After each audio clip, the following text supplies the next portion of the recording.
de su casa por autobús había una playa muy cercana en donde ellos acostumbraban llevar a sus hijos a que estuvieran ahí mojándose. Había tipo fuentes donde podían ellos jugar, etcétera. E incluso en esta época, en esta parte del mundo, se acostumbraba a que tú podías dejar ir a tus hijos solos. ¿Qué quiero decir? Por ejemplo, mis hijos quieren ir a la playa, tú les dabas dinero, se subían incluso al autobús y se iban solos a la playa.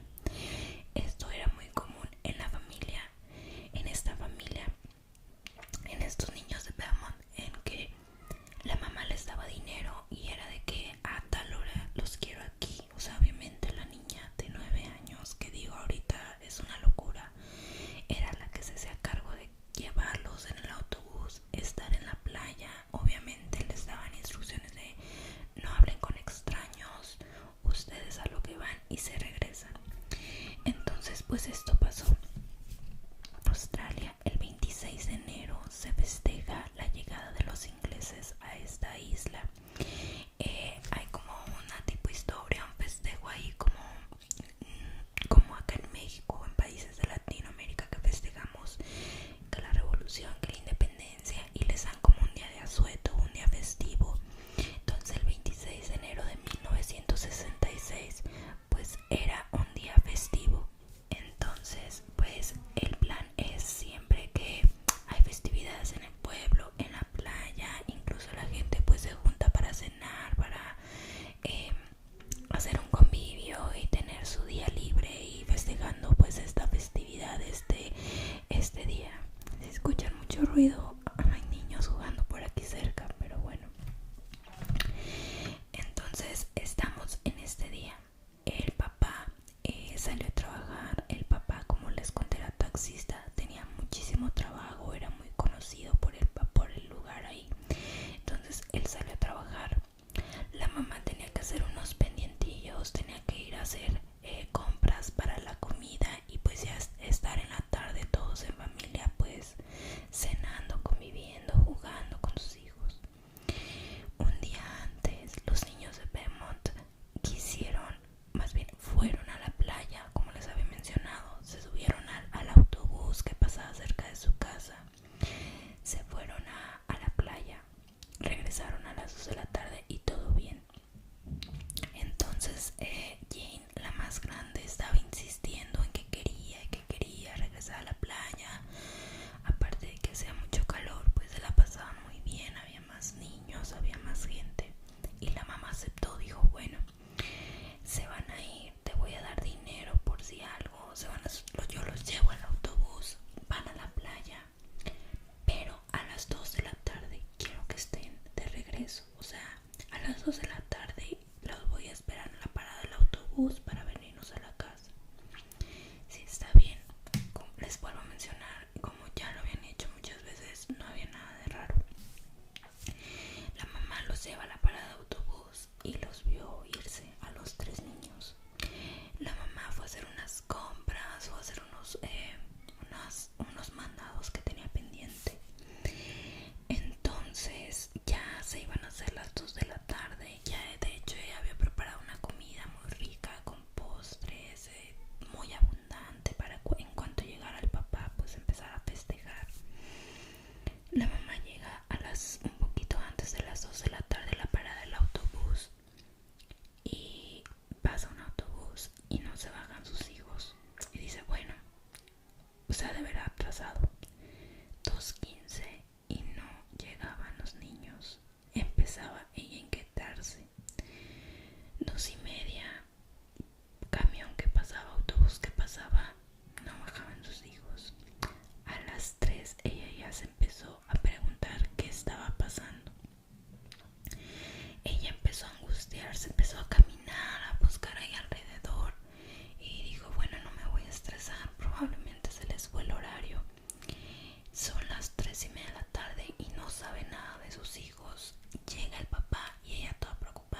vamos a regresar. No hay rastro de ninguno de los 3 niños. Empieza la preocupación. Los papás deciden ir a las aproximadamente 5:30 y 6 de la tarde. Deciden ir a la comisaría, deciden ir con la policía y levantar una denuncia de la desaparición de los 3 niños. Es aquí donde comienza el verdadero calvario. Esto era muy raro, era algo preocupante, algo que no había pasado en el sur de Australia. La policía no dudó en ponerse a trabajar. Fueron otra vez a la playa, hicieron investigaciones ese mismo día. Uno de los detectives dijo, probablemente puede que se hayan ahogado, pues ahí está el mar. Y la mamá dijo de que sí, o sea, el más chiquito apenas sabe mover las piernas, la más grande no nada muy bien. O sea, si lo vemos objetivamente eran niños pequeños, pero no encontraron rastro alguno. Los papás iban diario a la comisaría, el papá estaba ahí mañana, tarde y noche. La policía trabajó y trabajó y trabajó, no encontraba ni una pista. Ellos empezaron a catalogar como el crimen perfecto. Los papás estaban tan desesperados que incluso la policía los dio una línea directa de teléfono por si sabían algo, pues para que no estén yendo a la comisaría. La ciudad, el pueblo se juntó entre todos, hicieron búsquedas masivas de los niños. O sea, al día siguiente la noticia ya era nacional. En toda Australia se sabía de la desaparición de estos niños. Fuerzas armadas fueron a buscar los aeropuertos, centrales de autobuses, a CEMEF, o sea, donde, bueno, aquí en México se llama CEMEF, pero es a donde, se me fue el nombre, a donde llevan a los cuerpos que no están identificados. Los buscaron por más ciudades cercanas de este lugar y no había rastro. Un día, misteriosamente, a la casa de esta familia llegaron unas cartas. Llegó una carta que supuestamente era de Jane, de la más grande. Y bueno, aquí en las investigaciones había un detective muy comprometido con esta situación, como en este caso. Encontraron varios testigos, como les dije, se hizo muy mediática en los medios de comunicación, radio, televisión. Entonces varias personas de las que estuvieron ahí en la playa dieron su testimonio de que pues unos sí los vieron. Había una mujer muy importante su testimonio y que dio como pie a que se empezara a dirigir mal la investigación. Esta mujer menciona que vio a los 3 niños jugando como en una fuente cercana a la playa y que cerca de ellos había un hombre joven, un hombre alto, un hombre rubio, un hombre bronceado, y que ella observaba que ese hombre al principio estaba lejos de los niños, pero poco a poco se iba acercando. Una vez que estaba cerca de ellos, los niños se veían con demasiada confianza hacia él. Le hablaban, jugaban con él, o sea, parecía como que iban con ellos, como que era su familiar, por eso nadie le tomó importancia. Aquí a la mamá, cuando escuchó este testimonio, se le prendieron las luces rojas porque recordó que una vez cuando a Jane, la más grande, ella le estaba cepillando su pelo en la noche y la medianita, Caitlin, le dijo a la mamá, mamá, Jane ya hizo novio en la playa. Como se acuerdan que les dije que seguido iban los niños solos. Entonces ella no le tomó importancia, le dijo, como un novio, sí, un señor es un novio que le compra cosas, pero la mamá no le tomó importancia. Ella creyó que era una broma o era algo que alguien, o sea, algo muy X.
la investigación.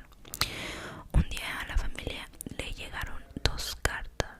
Una de las cartas estaba escrita por Jane, la niña más grande. Entonces aquí la mamá empezó como a buscar entre las cosas de Jane, cosas que ella hubiera escrito para ver si era la misma letra, y la letra se coincidía. La carta que escribió Jane decía que estaban resguardados por un hombre que le llamaban el guardián de los niños, que estaba en excelentes condiciones, que los trataban súper bien, que los alimentaba, que incluso se preocupaba por su educación, y que no se preocuparan los papás, que todo estaba bien. Y la segunda carta que llegó era de el supuesto secuestrador, el guardián de los niños, que decía que todo estaba bien y que su intención era regresar a los niños, que incluso tenían que pactar una fecha, una hora para regresar a los niños, pero con la condición de que no llevaran policías, medios de comunicación, detectives, nada. Era esta hora en la noche en el bosque, solos los papás, y se los iban a entregar. Entonces pues bueno, la mamá toda estresada, toda preocupada, ¿qué hacemos? ¿Llevamos o no? Deciden entre los dos llevar a un solo detective encubierto por si algo pasaba, por seguridad de ellos y de sus niños. Pactan una hora, pactan un lugar, se dirigen a este lugar, pero el problema es que esta noticia, estas cartas se filtraron a la televisión, a los medios de comunicación, y cuando ellos iban por el rescate de los niños, esta noticia apareció, se hizo mediática, y la persona con los niños, o el guardián de los niños con los niños, nunca apareció en el lugar pactado. Poco después llegó una carta donde decía que habían traicionado su palabra, que ya no les iba a regresar a los niños, que los iba a terminar con su vida, y que iba a enterrar los cuerpos, etcétera. Una carta horrible, que los papás perdieron la cordura. Y pues bueno, con estos retratos hablados de los testigos empezaron a hacer dibujos y colgar por todo el país. Fue una noticia mundial de que si veían a este hombre tenía secuestrados a 3 niños, porque aparte los papás nunca perdieron la esperanza, porque nunca se encontraron cuerpos, nunca se encontraron ropa, nunca se encontraron indicios de que pues ya hubiera acabado con la vida de ellos. Hubo, les digo, todo un revoltijo, todo mediático, que después aparecieron incluso hasta mediums psíquicos que venían y decían: los cuerpos de los niños están en este edificio, y excavaban, y no había nada. Los niños están acá, no había nada. O sea, se hizo algo tan desgastante para los papás, de que mucha gente se quiso meter por fama, por creencias, por no sé. Después hubo varios testigos que empezaron a decir que una vez cercana a ese día de la playa, vieron a un hombre llegar a una casa abandonada cerca de la playa con 3 niños, que el niño Grant salió corriendo y este hombre lo alcanzó a agarrar, pero no se confirmó este testigo. O sea, su teoría era rara, no había muchas cosas incongruentes, y aparte no se demostraba nada, eran solo palabras. Lo único que coincidía era el retrato hablado. En 1992, este asunto de las cartas que les conté fueron desmentidas. Se habló o se descubrió que las cartas las había escrito un señor. En el 92 ya era un señor, pero en 1966 era una persona, era un adolescente, y que él confesó que él las hizo y que era nada más una broma de mal gusto, que él no tenía idea. O sea, era solamente una broma lo de las cartas. Entonces pues también eso se desechó. Poco después, con la tecnología, se hicieron varias teorías, varias investigaciones. Como les hablo, esta investigación, este caso, pues sigue abierto. Se habla que puede ser hasta el crimen perfecto, porque que no se tienen pistas congruentes y no se ha agarrado al culpable, pero se tuvieron 3 sospechosos muy fuertes y les voy a hablar de cada uno de ellos y ustedes me dejan su teoría. El primero de ellos es Vivian Spencer, y que en lo personal creo que es el menos sospechoso. Él sí fue un asesino puede decirse serial en Australia, que asesinaba niños, asesinaba adolescentes, y que una vez en la cárcel lo escuchaban decir que él los había matado, que él había asesinado a los niños de Beaumont y que había enterrado sus cuerpos y que había hecho experimentos con ellos, pero como también tenía algo de enfermedad mental y no había no había pistas suficientes, no tangentes, pues se descartó. El segundo personaje es Arthur Stalin. Él fue muy sospechoso porque se parecía mucho al retrato hablado de los testigos. Él en el 88 asesinó a 2 niñas y tenía ya cargos por también intentos de secuestro a niños, etcétera. La cosa es que él también padeció de demencia, lo encarcelaron y nunca se pudo comprobar que fue la sospecha más grande, era que se parecía al retrato, nada tangible. El tercer sospechoso, y para mí es el que más se acerca, es Harry Phipps. Harry Phipps era una persona de la élite australiana, una persona con mucho dinero y poder, y aparte era dueño de una de las fábricas más grandes en esta parte del país. Pero él se le vieron en varios embrollos, en varios escándalos de tener gusto por menores de edad de esa forma, por pues tener poder sobre ellos. Y salió un libro, se publicó, The Satin Man, la revelación de la desaparición de los niños de Beaumont, donde revelan que era un hombre de la élite, dueño de una fábrica. O sea, todo coincidía con él. De hecho, el libro ustedes lo pueden descargar, lo pueden leer y viene como todo. Y su hijo, que fue de uno de los testigos más fuertes, su hijo fue a denunciarlo, que abusaba de su madre y abusaba de él de todas las formas posibles que te puedas imaginar, que seguido veía que llevaba niños al patio de su casa y que después ya no los veía salir. Una mujer también lo denunció por abuso y por tratar de ir más allá con ella, de tener ya un abuso pues sexual. Y también de que la mamá, ya ven que el hijo les dije que lo denunció, la mamá lo cubría en todo. La mamá yo creo que también estaba enferma. Cuando el hijo de Harry fue a denunciarlo, los detectives corrieron a su casa y en el patio hallaron una bolsita. Esta bolsita coincidía muchísimo con una bolsita que la mamá le había dado a Jane para ir a la playa, de donde metía sus monedas. Esa fue una pista demasiado grande, pero la esposa insistía que era de ella. También llegaron 2 otros testigos, eran como unos obreros que cercan a la fecha donde desaparecieron los niños de Beaumont. Este personaje, Harry Phipps, les pidió cavar 3 hoyos en su patio que no sabían para qué. Los detectives excavaron en su patio y lo único que se encontró, sí se encontraron restos, se encontraron huesos, pero se detectaron que eran de animales, no eran de niños, no eran de personas, no eran de humanos. Y pues fue como el sospechoso como más cercano. Aparte también se parecía mucho al retrato hablado que habían dicho los testigos. No hubo ninguna pista, este hombre vivió tranquilo y feliz y en el 2004 falleció.